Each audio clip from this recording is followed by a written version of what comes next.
ఆచి చికెన్ మసాలా. ఎన్టీఆర్ ఆరోగ్య విశ్వవిద్యాలయంలో జరుగుతున్న వైద్య విద్యా పరీక్షల్లో మాల్ ప్రాక్టీస్ కి పాల్పడిన వారిపై అధికారులు చర్యలు చేపట్టారు. మాల్ ప్రాక్టీస్ కి పాల్పడిన విద్యార్థులపై నిబంధనల ప్రకారం గరిష్టంగా 2 ఏళ్ల వరకు డీబా చేసే అవకాశం ఉందని అధికారులు తెలిపారు. ఇక మంత్రి సత్యకుమార్ ఆదేశాలతో రాష్ట్ర వ్యాప్తంగా ఉన్న వివిధ కళాశాలలను 540 కెమెరాలతో కమాండ్ కంట్రోల్ రూమ్ కి అనుసంధానం చేశారు.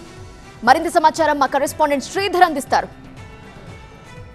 ఎన్టీఆర్ హెల్త్ యూనివర్సిటీలో అత్యాధునిక కమాండ్ కంట్రోల్ సెంటర్ని ఏర్పాటు చేశారు. ఇక్కడ నుంచే దాదాపు రాష్ట్ర వ్యాప్తంగా 540 సీసీ కెమెరాలను ఏర్పాటు చేసి ఎగ్జామ్ సెంటర్లన్నింటినీ కూడా మానిటరింగ్ చేస్తున్న పరిస్థితి నెలకొంది. దానికి సంబంధించి మనకి వివరించేందుకు NTR health university examination of controller doctor Srikanth ఉన్నారు. సార్, మొత్తం కూడా రాష్ట్ర వ్యాప్తంగా ఎన్ని కెమెరాలు ఏర్పాటు చేశారు, ఎలా మానిటరింగ్ చేస్తుంటారు? అయితే మొట్టమొదటిసారిగా ఇప్పుడు కర్ణాటకలో ఈ రాజీవ్ గాంధీ యూనివర్సిటీలో ఉంది ఈ సిస్టమ్. ఆ సిస్టమ్ని ఇక్కడ మంత్రి సత్యకుమార్ యాదవ్ సూచనల మేరకి మా వైస్ ఛాన్సలర్ గారు ఏర్పాటు చేయడం జరిగింది. ఈ కమాండ్ కంట్రోల్ రూమ్ ద్వారా మొత్తం ఈ రాష్ట్ర వ్యాప్తంగా ఉన్న అన్ని మెడికల్ కాలేజీలు, డెంటల్ కాలేజీలు, ఆయుర్వేదిక్, హోమియో, నర్సింగ్ కాలేజీలు, కాలేజ్ ఆఫ్ ఫిజియోథెరపీలు, ఇవన్నిటి ఎగ్జామినేషన్ జరిగే విధానాన్ని మానిటర్ చేయడం జరుగుతుంది. అక్కడ ఎగ్జామ్ హాల్లో ప్రతి 20 మందికి ఒక కెమెరా ఉంటుంది. ఆ కెమెరాని ఇక్కడికి యాక్సెస్ తీసుకుంటారు. ఎన్టీఆర్ యూనివర్సిటీ ఆఫ్ హెల్త్ సైన్సెస్కి యాక్సెస్ తీసుకుంటారు. నేరుగా యూనివర్సిటీయే ఎగ్జామినేషన్ జరిగే పద్ధతిని మొత్తాన్ని మానిటర్ చేస్తారు. మొట్టమొదటిసారి అంటే భారతదేశంలోనే ఇది సెకండ్ హెల్త్ యూనివర్సిటీ ఈ విధంగా ఎస్టాబ్లిష్ చేయడము. కమాండ్ కంట్రోల్ రూమ్ ఎస్టాబ్లిష్ చేసిన తర్వాత ఇప్పటికే అన్ని మెడికల్ కాలేజీలు, డెంటల్ కాలేజీలు, ఆయుష్ కాలేజీలు, ఆయుర్వేదిక్, హోమియో కాలేజీల్లో కలిపి 20 మందికి పైగా, అంటే మైక్రో జిరాక్స్ వాడడంతో అయితే ఏంది, తర్వాత సెల్ ఫోన్లు వాడుతూ అయితే ఏంది, స్మార్ట్ వాచెస్ వాడుతూ అయితే ఏంది దొరకడం జరిగింది. అదేవిధంగా కమాండ్ కంట్రోల్ రూమ్ ద్వారా, అంటే మా వైస్ ఛాన్సలర్ మెయిన్ ప్రధాన ఉద్దేశం ఏంటంటే ఈ కమాండ్ కంట్రోల్ రూమ్ ద్వారా దీన్ని అంటే ఎగ్జామ్ జరిగే పద్ధతిని ఇంప్రూవ్ చేయడము, ఎగ్జామ్స్ జరిగేది పారదర్శకంగా జరగాల, ట్రాన్స్పరెంట్గా జరగాలని మా వైస్ ఛాన్సలర్ గారి ఉద్దేశము.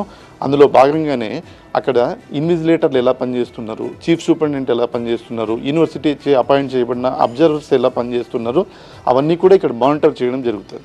అంటే ఎగ్జామ్ దాదాపు మొన్న 2వ తారీఖు మొదలైంది.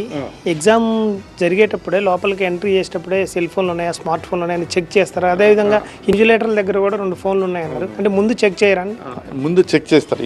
అంటే ఎగ్జామ్ హాల్లో ఎంటర్ అయ్యే ముందే ఇన్విజిలేటర్లు చెక్ చేస్తారు. అయితే హైడ్ చేసి తీసుకొచ్చినారు పిల్లలు.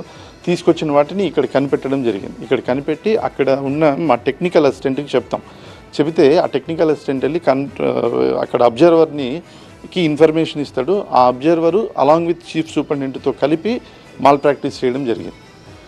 ఈ మాల్ ప్రాక్టీస్ గురైన స్టూడెంట్స్కి ఒక కమిటీ ఉంటుంది. ఆ కమిటీ ముందు పెడతాం. ఆ కమిటీలో వచ్చేసి director of medical education, university registrar, NTR university health registrar doctor Sai Sudhir sir ఉంటారు.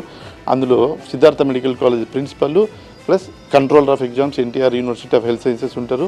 వీళ్ళంతా కలిపి ఒక రిపోర్ట్ తయారు చేసి వైస్ ఛాన్సలర్ గారికి సబ్మిట్ చేయడం జరుగుతుంది. తుది నిర్ణయం వైస్ ఛాన్సలర్ గారు తీసుకుంటారు. గరిష్టంగా 2 సంవత్సరాల పాటు విద్యార్థిని డీబార్ చేసే అవకాశం ఉంటుంది. ఈ కెమెరాలు చూస్తే ఏ కెమెరా ఎక్కడి నుంచి అనేది ఎట్లా తెస్తుంది? చాలా క్లారిటీగా ఉంది. ఇప్పుడు రాష్ట్ర వ్యాప్తంగా కెమెరాలు ఉన్నాయంటున్నారు. ఈ కెమెరాలో ఏ కెమెరా ఎక్కడదని మనకి ఎట్లా అబ్జర్వ్? మా దగ్గర సార్ ఈ కోడ్ ఉంటుంది ఇక్కడ.